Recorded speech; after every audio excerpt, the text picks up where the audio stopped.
Hey guys, good morning. It's your girl SeekretD with today's strawberry letter response.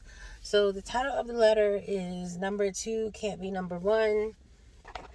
And the letter starts off, and the woman who's writing it is explaining that she's writing the letter because Steve Harvey once said that number 2 does not get promoted to number 1. And so she's writing because they want to know how she feels about her situation. So she said she was in her mid-30s. She was kind of fed up with the dating life. And so she decided to be celibate and, take a breather, say her prayers, and, ask for guidance from the universe, basically.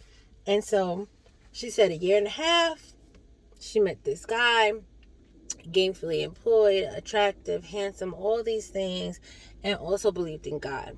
So they ended up getting married. They did not have sex before they got married. And so once they got married and they had sex, she said it was the worst sexual experience of her entire life. She said he was endowed and he had the right equipment, but he did not have the skill set. And so she was unhappy, and those 4 minutes were basically a waste of her time, right? So she said fast forward a little bit, and he stopped being as attentive or whatever. So she basically said that they got married, they had sex, and he kind of switched it up. That's what it seems like she's saying. She didn't really go into detail, but this is what we're getting from it, right? So she said that she ran to an old friend, and apparently he got some teeth fixed, right? So he got some dental work, and now he's so attractive. They got to talking, and he said that she broke his heart when she got married, and he was always interested in her, but he didn't think she'd be interested in him, and so he never approached her. Obviously, it's because of that. So fast forward, she said he was attentive and gave her his time, and basically what her husband is not doing, and so she gave him a little bit more. Now, 6 months later, she's been sleeping with this man, still married to her husband, and she is falling in love. And she wants to know that if they think that this could be it, like, do they think that this guy could be her soulmate because she's in love with him, and she wants to ask for a divorce and date her boyfriend. So that was it. She wants to know what they think about it, and do they think that it can actually work.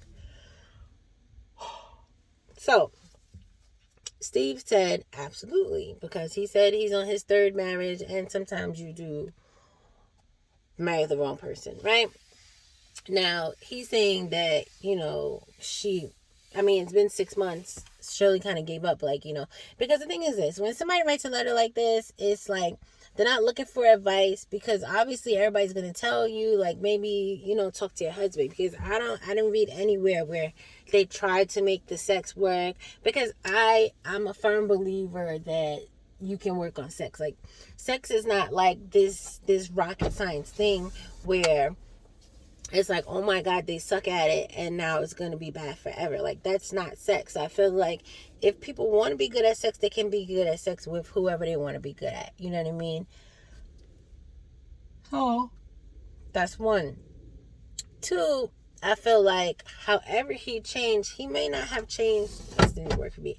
He may not have really changed. I feel like now that she's feeling this other dude, her feelings about her husband may have changed. And maybe he's the same. And now she's noticing it. You know what I mean? I feel like that's it, because I really can't see him being terrible at sex and then all of a sudden his chest is popping out and he's feeling himself after y'all have sex and he sucks at it. So I don't really see that, but again, I don't know. So personally, I feel like you should get divorced. Y'all already know how I feel about these things. If you're not happy in your marriage, I really don't see the point of fucking around with this, that, and the third. And especially if you have real feelings for this other guy, you should absolutely get a divorce and date this other guy. And he may be a soulmate, he may not be a soulmate, because you also have to remember that he knows you're married.